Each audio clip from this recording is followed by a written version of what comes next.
Bismillahirrahmanirrahim. Alhamdulillahilladzi arsala rasulahu bil huda wa dinil haqq liyudhhirahu 'ala dini kullihi walau karihal musyrikun. Asyhadu an la ilaha illallah wahdahu la syarikalah wa asyhadu anna sayyidana wa nabiyyana Muhammadan abduhu wa rasuluh. Allahumma salli wa sallim wa barik ala sayyidina Muhammadin wa ala alihi wa sahbihi ajmain. Amma ba'du, faqad qala Allah ta'ala fi kitabihil karim.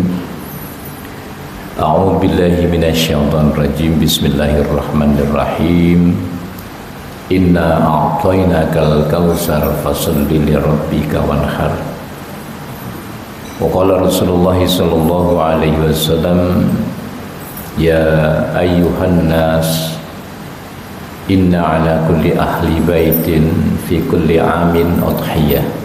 Sadaqallahul azim wa sadaqa rasuluhu habibul karim. Wa nahnu ala dzalika minasyahidin wasyakirin. Alhamdulillahi rabbil alamin. Hadratul Mukarramin, bapak-bapak dan ibu-ibu, segenap jemaah salat subuh Mushola Al-Musaddiq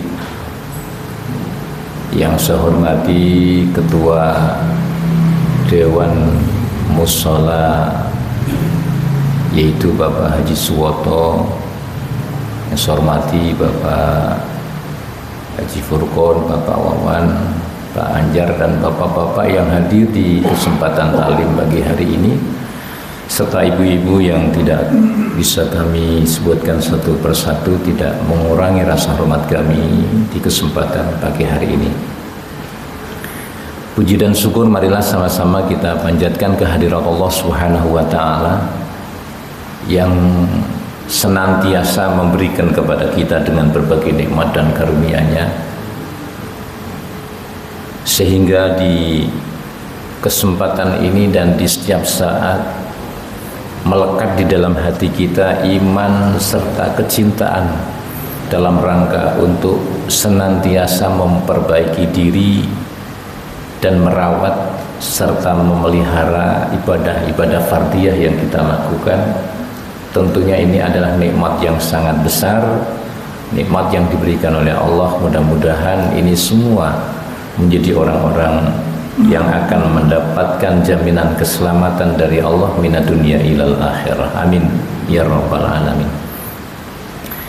Salawat teriring salam tentunya marilah sama-sama kita sanjungkan keharibaan junjungan kita baginda Nabi besar Muhammad sallallahu alaihi wasallam, kepada para keluarganya, para sahabat-sahabatnya, kepada pengikutnya hingga akhir zaman nanti. Dan kita doakan saudara-saudara kita yang sedang menunaikan ibadah haji, mudah-mudahan mendapatkan haji yang mabrur. Amin ya rabbal alamin. Al-hajjul mabruru laisa lahu jazaa'un illal jannah. Orang yang melaksanakan ibadah haji dengan derajat yang mabrur tidak ada balasan kecuali adalah surganya Allah Subhanahu wa Ta'ala. Dan saudara-saudara kita juga termasuk kita yang tidak menunaikan ibadah haji di kesempatan ini, ada satu ibadah sunnah mu'akkad, Anjar, sunnah yang sangat ditekankan oleh Rasulullah Sallallahu Alaihi Wasallam yang berkaitan dengan udhiyah, ya, atau dalam bahasa kitanya menyembelih hewan kurban di tanggal 10 Zulhijjah. Nah, insya Allah materi kali ini kita akan mengkaji hal tersebut yang saya nukil dari kitab Fathul Qorib, dan ini satu di antaranya adalah tentang apa makna udhiyah, ya. Kemudian binatang-binatang apa yang menjadi persyaratan di dalam pelaksanaan ibadah udhiyah tersebut. Lalu binatang apa yang nanti juga menjadi masuk dalam syarat untuk bisa dijadikan hewan kurban atau udhiyah. Nah, ini nanti akan kita bahas. Mudah-mudahan ini bisa menjadi landasan atau rujukan kita yang sebentar lagi akan melaksanakan penyembelihan hewan kurban. Nah, dalil yang berkaitan dengan kurban, Bapak-bapak, ini adalah merupakan salah satu dalil yang di situ menjadikan bahwasanya hukum berkorban adalah sunnah muakkad.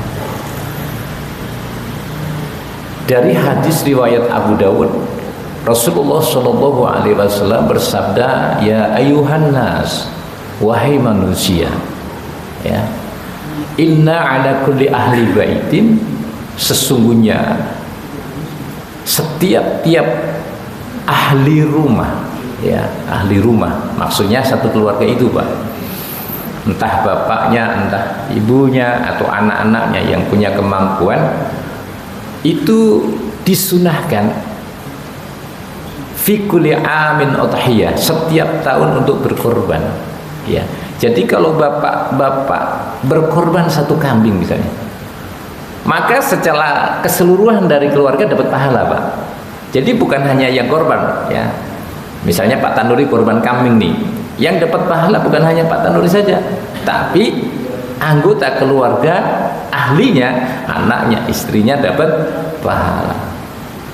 Nah, itu adalah sesuatu hal yang memang ternyata ibadah itu merupakan sesuatu yang bukan hanya diberikan tentang manfaat untuk diri yang berkorban, tapi juga memiliki makna yang bisa memberikan kebaikan-kebaikan bagi orang lain. Begitu juga maksiat, Pak. Kalau satu keluarga itu ada yang maksiat, ya akan terciprat dengan kemaksiatan itu sendiri. Nah, kemudian yang kedua, dalil berkaitan dengan kurban ini adalah kemana atau seperti apa nanti di akhirat. Di sini dijelaskan bahwasanya tidak ada satu amal yang telah diperbuat oleh manusia yauma nahri, di hari raya kurban, ya, adalah amalan ahaba ilallahi azza wa jalla min hiraqidamin, adalah satu amalan yang sangat dicintai oleh Allah Subhanahu wa taala selain menyembelih hewan kurban. Jadi orang yang berkorban itu adalah satu amalan yang sangat istimewa dan yang akan mendatangkan kecintaan kepada Allah Subhanahu wa taala. Bahkan wa innahu la ya'ti yaumal qiyamati bukuruniha wa azlafiha wa asy'ariha. Sampai-sampai nanti hewan kurban itu kelak di hari kiamat, Bapak-bapak, akan datang beserta tanduk-tanduknya, beserta dengan kuku-kukunya, beserta dengan bulu-bulunya. Jadi di sini udah dicacak-cacak, Pak. Ya, sudah dibagi-bagi. Tapi nanti di sana akan datang dengan tanduknya, akan datang dengan kuku-kukunya, akan datang dengan rambut-rambutnya. Sebagai apa? Sebagai bentuk amal soleh yang telah dilakukan di dunia ini. Ya. Wa inna damma la yaqa'u minallahi azza wa jalla bi makanin qabla ayaqa'a 'alal ardi fatibu biha nafsan. Sesungguhnya ketika hewan kurban, baik sapi baik kambing, saat disembelih mata pedang sudah menempel, sebelum darah tertumpah di bumi, maka pahalanya itu telah diterima oleh Allah Subhanahu wa taala. Jadi kecepatan pahala lebih cepat dibandingkan menetesnya darah yang ada di dalam hewan kurban. Nah, ini berkaitan dengan masalah hewan kurban. Nah, sekarang apa sebenarnya yang disebut dengan udhiyah, Pak? Jadi di sini dijelaskan bahwasanya al-udhiyatu, jadi kalimat udhiyah bidhammil hamzati fil ashhari wa hiya ismun lima yatbahu minan na'imi yauma iddin nahri wa ayyami tasyrik taqarruban illallah, adalah kata-kata udhiyah yang diawali dengan dhammah hamzah di awal, itu memiliki makna sesuatu yang disembelih dari binatang ternak di hari raya Idul Kurban. Nah, itu namanya udhiyah. Jadi udhiyah itu ada hewan yang disembelih di hari raya Nahr, ya, atau hari tasyrik. Kalau hari raya Idul Adha tanggal berapa, Pak? 10. Tanggal 11 tasyrik, 11, 12, 13. Nah, bapak-bapak ini yang berkorban atau apa yang telah berkaitan makna korban itu takarruban ilallah, dalam rangka untuk mendekatkan diri kita kepada Allah Subhanahu. Dengan apa? Dengan harta. Apa yang telah Allah berikan kepada kita dengan nikmat, inna a'tainakal kautsar, sesungguhnya kami telah berikan kamu nikmat yang sangat besar. Apa nikmat yang diberikan oleh Allah kepada kita, ibu dan bapak? Nikmat sehat, nikmat rizki, ya. Bahkan orang dulu, ya dulu mah, ketika mengawali karir, ya kan, itu pastinya dari bawah, Pak, ya kan. Ada orang yang karirnya melejit, ya kan, cepat dalam hartanya, ya kan, cepat dalam usahanya, banyak perusahaannya. Ada juga itu kan. Ada yang gajinya tinggi dan sebagainya. Itu nikmat rezeki yang diberikan oleh Allah Subhanahu wa ta'ala. Maka dari rezeki itulah sebagaimana supaya disedekahkan. Artinya apa? Takarruban ilallah, mendekatkan diri kita kepada Allah sebagai rasa syukur, sehingga di situ yang mampu beli kambing, yang mampu beli sapi, yang kepengen kurban sapi tapi uangnya cuman cukup buat beli kambing, berarti apa, Pak? Patungan, ya, musyarakah, bersekutu. Ini sudah berapa yang terkumpul, Pak Wawan, kambingnya? Sapinya ada berapa, Pak? Ada? Alhamdulillah 7 ya? 7. Semalam saya ngisi di Al-Furqan masjid, itu targetnya sapinya 6, baru 4. Nah, ini sudah 7, Pak. Nah, targetnya berapa, Pak? 11. Ya, mudah-mudahan sisanya 5 ini masih ada slot 5 ya, Pak ya. Slot 5 nih ya. Mudah-mudahan ya ini akan menjadi amal soleh dalam rangka, Pak, takarruban ilallah, mendekatkan diri kita kepada Allah Subhanahu.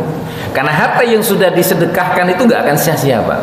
Tidak akan sia-sia di hadapan Allah Subhanahu wa ta'ala. Nah, kemudian wal udhiyatu sunnatun mu'akkadatun. Jadi hukum yang berkaitan dengan apa namanya udhiyah atau menyembelih hewan kurban di hari raya Idul Adha itu adalah hukumnya yang disebut dengan sunnah mu'akkad, sunnah yang sangat dianjurkan oleh Nabi kita, Nabi besar Muhammad sallallahu alaihi wasallam, alal kifayati, ya, atas sunnah kifayah. Nah, kemudian fa'idha atabiha wahidu min ahli baitin kafa'an jami'ihim wala tajibu al-udhiyatu illa bin nadhri. Jadi yang namanya orang berkorban, Pak, seandainya satu keluarga satu saja berkorban, tadi itu yang berkaitan dengan hadis Rasulullah sallallahu alaihi wasallam, kafa'an jami'ihim, maka akan mencukupi pahalanya untuk di dalam keluarga itu. Itu, Pak. Nah, ini adalah berkaitan dengan udhiyah. Berbeda kalau kita nyembelih kambing yang tidak diniatkan karena korban. Atau ada yang nanya hukumnya itu. Bagaimana kalau sekolah iuran, Pak? 20.000 dapat kambing satu, dapat sapi satu, itu termasuk korban atau tidak? Ya, nanti kita jelaskan tentang berapa kuota ya, Pak, nilai kurban yang bisa menjadi masuk dalam kategori sunnah ini. Nah, ini kalau di sini jelaskan, satu berkorban dalam keluarga itu akan cukup menjadikan keluarga mendapatkan keutamaan di dalam berkorban itu. Wala tajibul udhiyatu ila binadar, tidaklah wajib kurban. Jadi hukumnya nggak wajib, Pak, kecuali korban nazar. Apa korban nazar? Korban nazar ketika orang memiliki apa tadi? Nazar, cita-cita, ya. memiliki tujuan sudah tercapai. Ketika saya dapat itu, maka saya akan berkorban. Nah, itu wajib hukumnya. Tidak boleh tidak. Kalau tidak dilaksanakan hukumnya dosa. Makanya itu yang perlu diperhatikan bersama-sama. Nah, lalu hewan apa yang menjadi orientasi untuk berkorban? Selama ini kan yang kita pahami jenisnya ya kambing dengan sapi. Tapi kambing yang seperti apa? Tapi secara realisasinya sebenarnya sudah ada. Tapi secara teori akan kita kaji di sini. Wa yujzi'u fiha al-jad'u min ad-dha'ni. Dan cukup atau mencukupi berkorban dengan yang namanya al-jad'u. Apa al-jad'u? Al-jad'u itu adalah min ad-dha'ni, anak dari seekor domba. Ya. Tapi ada ukuran umur, Pak. Umurnya adalah wahwa malahu sanatun wa tu'ana fi saniyati, harus minimal 1 tahun memasuki usia 2 tahun. Itu namanya al-jad'u, anak domba. Kalau setengah tahun boleh nggak? Boleh, mau disembelih juga kasihan. Meh gitu ya. Ya, jadi umurnya berapa, Pak? Al-jad'u namanya, Pak, itu anak domba. Domba itu apa sih? Wedus. Wedus apa, Pak? Wedus gembel Melayu, Pak. Wedus gembel adalah kambing yang berbulu lebat yang putih. Tapi wedus gembel ini ada istilah lain, Pak. Gunung yang mengeluarkan asap, itu namanya wedus gembel. Kenapa? Karena asapnya itu seperti gumpalan-gumpalan putih yang seperti rambut wedus gembel. Pokoknya wedus gembel, Pak. Domba itu, Pak Anjar. Wedus gembel. Jadi itu.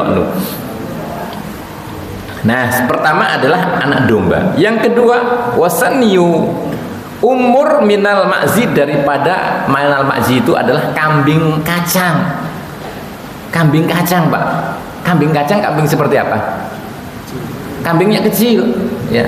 Tapi boleh nggak? Boleh. Tapi wahwa malahu satani wa tu'ana fi salisati, umurnya minimal 2. Jadi kalau di pangkalan-pangkalan apa itu penjualan hewan korban ada kambing kecil-kecil, itu namanya kambing kacang, ya, atau yang disebut dengan al-ma'zi, ya, kambing kacang itu namanya, Pak. Yang sutunya apa itu? Tanduknya, ya, tanduknya kayak pensil gitu. Itu sah, Pak. Itu namanya kambing. Yang penting umurnya sudah 2 tahun. Kemudian wasaniyu, umur minal ibili, daripada onta. Nah, ini onta. Jadi kalau onta umurnya berbeda dengan kambing.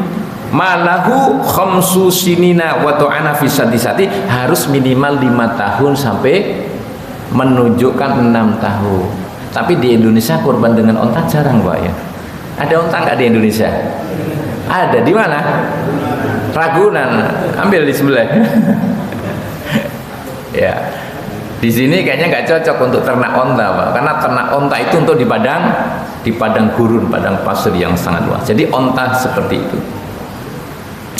Kemudian berikutnya wasaniyu minal bakori, adalah umur daripada sapi.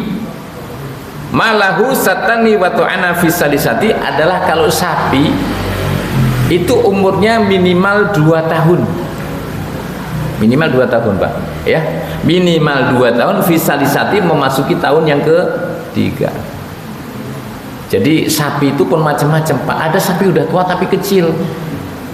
Dulu pernah kita dapat bantuan korban sapi, itu udah diumumin kita besok akan dapat bantuan kurban sapi, itu dari sebuah lembaga. Akhirnya orang-orang supaya bisa hadir, ya ada 10. Ketika datang sapi kita tunggu sampai jam 2. Itu pas dibawa pakai truk, sapinya ada, tapi ini kok gede atau kecil gitu ya kan. Dibilang sapi tapi kok kecil, apa tadi itu sapinya agak kecil, Pak, ya. Ya, kambing yang gede sedikit-sedikit lah itu. Ada sapi seperti itu. Nah, itu adalah sapi yang penting dia sudah memasuki usia yang ke-2 tahun. Ya. Jadi sapi. Nah, terus di sini nggak dijelaskan tentang kerbau. Boleh nggak berkorban dengan kerbau? Boleh, ya. Kerbau itu dikiaskan dengan sapi. Karena memang di Indonesia, apalagi di Jawa, mayoritas mereka adalah memiliki kerbau. Ya. Tapi ternyata jarang ya Pak ya. Di pangkalan-pangkalan ojek, pangkalan apa? Penjualan kurban itu jarang yang menjual kerbau. Tapi kerbau boleh nggak? Boleh. Bahkan dagingnya banyak gitu kalau kerbau itu Pak, ya. Nah, kemudian waktu ziul badanati an sab'atin. Lalu berikutnya adalah mencukupi, boleh berkorban dengan al badanatu an sab'atin, adalah dengan onta badanah, apa? Onta perempuan. Jadi kalau kita korban dengan hewan perempuan boleh nggak Pak? Boleh. Sapi perempuan boleh nggak? Boleh. Kambing perempuan boleh. Tapi ada nggak yang kambing perempuan dijual untuk korban? Kayaknya nggak ada ya. Banyak kan laki-laki itu pun kalau sudah tanggal 10 banyak yang sisa itu Pak. Ya, ternyata stoknya banyak itu Pak. Ya, jumlah daripada perempuan. Nah, ansab'atin itu adalah untuk 7 orang, apa? Istaraku fit tadhiyati, dalam rangka untuk berserikat. Jadi apa bahasa kita, patungan Pak. Jadi patungan, ya. Makanya waktu ziu al-baqarah an sab'atin, maka mencukupi al-baqaratu an sab'atin, sapi itu adalah untuk 7 orang. Jadi sapi, kebo, onta untuk 7 orang. Nah, kemudian watazu'u as-sattu an sahsin wahidin. Kemudian untuk seekor kambing adalah untuk 1 orang. Itu Pak ya. Jadi kambing itu adalah untuk 1 orang, sedangkan untuk sapi adalah 7 orang. Wa hiya afdalu min musarakatihi fi ba'irin. Bahkan ada sebagian mengatakan bahwasanya berkorban 1 orang dengan seekor kambing lebih utama dibandingkan berkorban dengan sapi berpatungan. Tapi bukan itu sebenarnya yang menjadi salah satu tujuannya, adalah karena dijelaskan kalau kita berkorban dengan sapi berarti untuk 7 orang, kambing adalah untuk 1 orang, begitu Pak. Jadi sama-sama memiliki keutamaan. Wa afdalul alwa'il udhiyatu, bahkan keutamaan kurban nomor 1 itu adalah 1 ibilun, dengan sapi. Onta. Onta itu memiliki. Yang kedua adalah kemudian bakorun, sapi. Yang ketiga adalah gonamun. Ya, memang kalau harga kambing berapa 1 Pak? Yang bagus harganya berapa? 5 juta Pak ya, 5 juta. 5 juta udah gede ya, 5 juta sudah gede. Kalau harga sapi berapa? 200 juta. 200 juta itu udah kayak Bigson itu ya. Yang sapi gede. Ya, harga kambing 5 juta kali 7 berapa? 35 juta. Harga sapi 35 juta udah gede belum? Sudah. Kalau kira-kira dibandingkan daging sapi yang harga 35 juta dengan daging kambing berjumlah 7 dengan harga 5 juta, kira-kira banyakan mana? Banyakan sapi ya. Lah ini. Jadi dari sisi jumlah dagingnya itu pasti lebih banyak dibandingkan dengan kambing yang ada di sana. Nah, ini makanya dua-dua hal itu memiliki keutamaan yang tentunya ini merupakan bagian-bagian hewan-hewan yang telah menjadi kesunahan untuk dijadikan hewan korban. Tetapi ada wa arba'un wa fi ba'din nasahi wa arba'atun la tuzi'u fi duhaya. Maka ada 4 hal yang kemudian itu tidak menjadikan sebab sahnya hewan korban Pak. Jadi ada 4 yang tidak boleh dijadikan korban. Yang pertama adalah al-auraul bayyin, hewan yang picek matanya. Picek.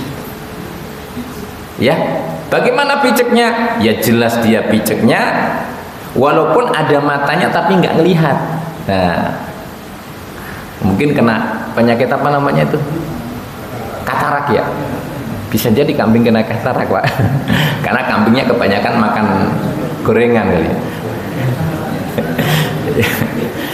Ya itu ya, jadi kambing yang picek tidak boleh dijadikan korban. Makanya nih kalau mau belanja hewan korban harus hati-hati, dan orang menjual korban juga harus sesuai dengan syariat. Jadi bukan hanya sekedar menjual. Yang kedua adalah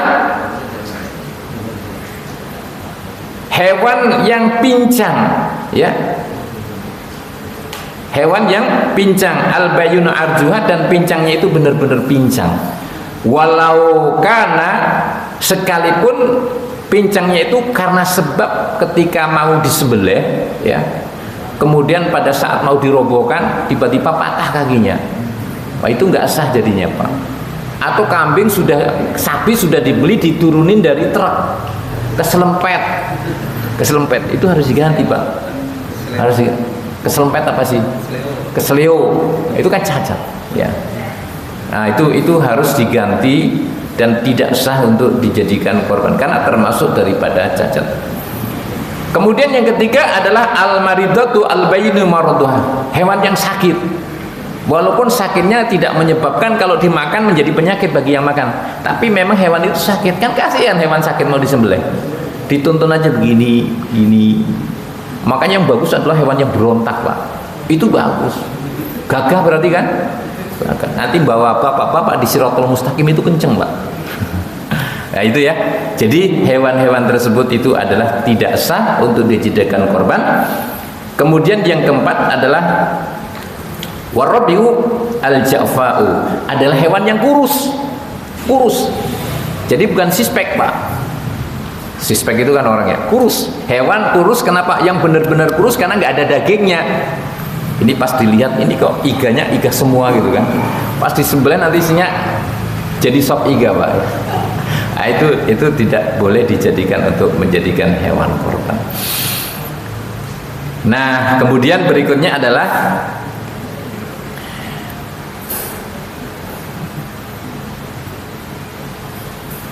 yang berikutnya wayuzi'u al-khasiyu, boleh berkorban dengan hewan yang sudah dikebiri.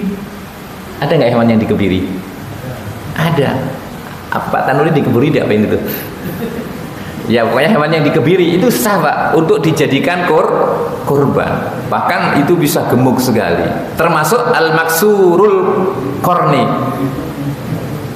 hewan yang patah tanduknya. Ya, itu sah untuk dijadikan korban. Jadi kalau ada hewan kemudian tanduknya patah, ya sudah, itu tetap sah dijadikan korban. Illam yu'assir fil lahmi, selama tidak mengurangi kualitas daging yang ada di dalam kandungan korban itu sendiri. Nah, kemudian berikutnya wala tuzzi'u al maktu'atu kullal udan. Jadi tidak sah berkorban dengan hewan yang kullal uduni, yang hilang kupingnya, ya. Jadi hewan yang kupingnya nggak ada itu tidak sah dijadikan korban, baik kupingnya hilang satu maupun kupingnya hilang dua. Itu makanya tidak boleh dijadikan sebagai hewan korban. Nah, termasuk hewan-hewan yang tidak memiliki adzanabi, tidak memiliki ekor, atau ekornya terputus, itu tidak boleh. Misalnya sapi, ini ekornya putus setengah, nggak tahu putusnya, mungkin diputus sama yang punya, ya, untuk ngesop buntut dulu gitu. Atau memang putusnya benar-benar asli, maka hewan-hewan seperti ini tidak boleh dijadikan untuk korban. Nah, kemudian kapan memasuki di dalam waktu untuk menyembelih korban itu? Wa yadkhulu waqti daf'i lil udhiyati min waqti sholatil id, adalah memasuki waktu hari raya Idul Adha di tanggal 10, yaitu berarti sudah memasuki waktu duha, tapi dilaksanakan setelah melaksanakan sholat Idul Adha dan membaca 2 khutbah. Lah ini adalah hal-hal yang berkaitan dengan menyembelih hewan korban sampai terbenamnya matahari di hari yang ke-13 di hari-hari tasyrik. Berarti kalau kita nggak selesai menyembelih di hari pertama, supaya disembelih di hari kedua. Kalau tidak selesai menyembelih di hari kedua, berarti menyembelih di hari ketiga. Maksudnya di tanggal 13. Nah, harus habis itu tanggal 13, Pak. Tapi rata-rata di hari pertama sudah habis selesai. Jam berapa selesainya, Pak? Jam 3 sudah selesai. Asar ya. Nah, kemudian berkaitan dengan hewan kurban ini, maka sebahagiannya itu supaya bisa untuk dimakan, maka sebagiannya untuk dibagikan. Berapa sebagian yang dimaksud di sini adalah sepertiga maksimal, Pak. Makanya kita memakan daging kurban yang kita masak sebangsa 2 potong atau 3 potong dalam rangka untuk mencari keberkahan terhadap hewan yang kita korbankan. Nah, itu adalah salah satu hal yang untuk dijadikan konsumsi. Oleh sebab itu termasuk bagaimana ketika kita akan menyembelih hewan korban, adab-adabnya adalah supaya menghadap ke kiblat, ya. Jadi kita hadapkan ke kiblat, orang yang menyembelih juga menghadap ke kiblat. Maka disunahkan membaca Bismillahirrahmanirrahim. Jadi kita harus membaca doa atau menyebut asma Allah Subhanahu wa taala, kemudian membaca takbir, kemudian membaca salawat atas nabi kita, Nabi besar Muhammad sallallahu alaihi wasallam.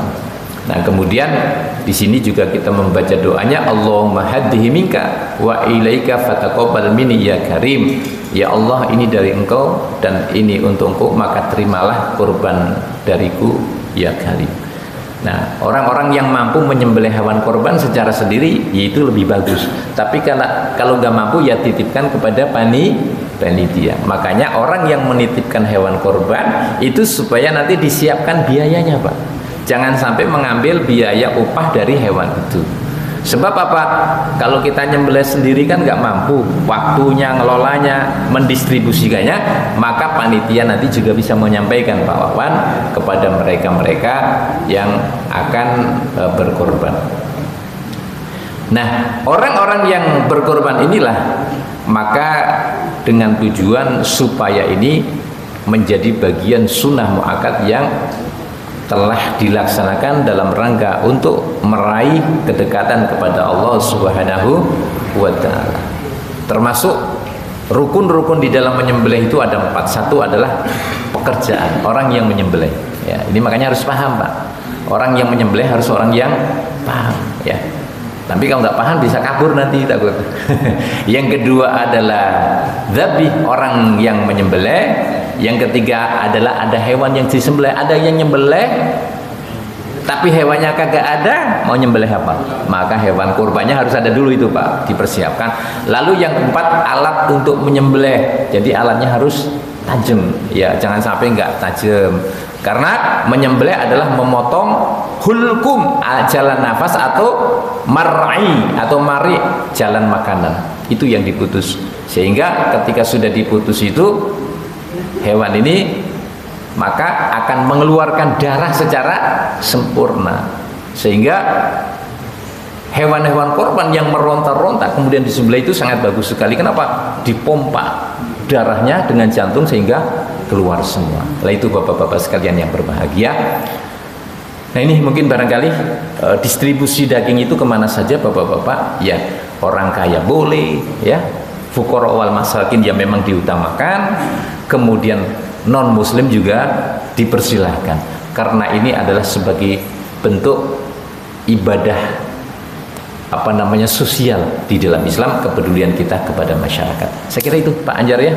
Mudah-mudahan ini bisa menjadi pengantar kita dalam rangka untuk melaksanakan penyembelihan hewan kurban. Al-Fatihah. A'udzubillahi minasyaitonir rajim. Bismillahirrahmanirrahim. Alhamdulillahirabbil alamin arrahmanir rahim maliki yaumiddin iyyaka na'budu wa iyyaka nasta'in ihdinas siratal mustaqim صراط الذين أنعمت عليهم غير المغضوب عليهم ولا الضالين آمين واعف عنا يا كريم استغفر الله العظيم اللهم صل على سيدنا محمد في الأولين والآخرين وبارك وسلم ورضي الله تبارك وتعالى عن سادتنا أصحاب رسول الله أجمعين حمدا نائما حمدا شاكرين حمدا يوافي نعمه ويكافئ مزيدا يا ربنا لك الحمد كما ينبغي لجلال وجهك الكريم وعظيم سلطانك اللهم صل على سيدنا محمد صلاة تنجينا بها من جميع الأحوال والآفات وتقضي لنا بها من جميع الحاجات وتطهرنا بها من جميع السيئات وترفعنا يا الله عندك أعلى الدرجات وتبلغنا بها أقصى الغايات من جميع الخيرات في الحياة وبعد الممات إنك على كل شيء قدير ربنا آتنا في الدنيا حسنة وفي الآخرة حسنة وقنا عذاب النار وصلى الله على سيدنا محمد سبحان ربك رب العزة عما يصفون والسلام على المرسلين والحمد لله رب العالمين والسلام عليكم ورحمة الله وبركاته.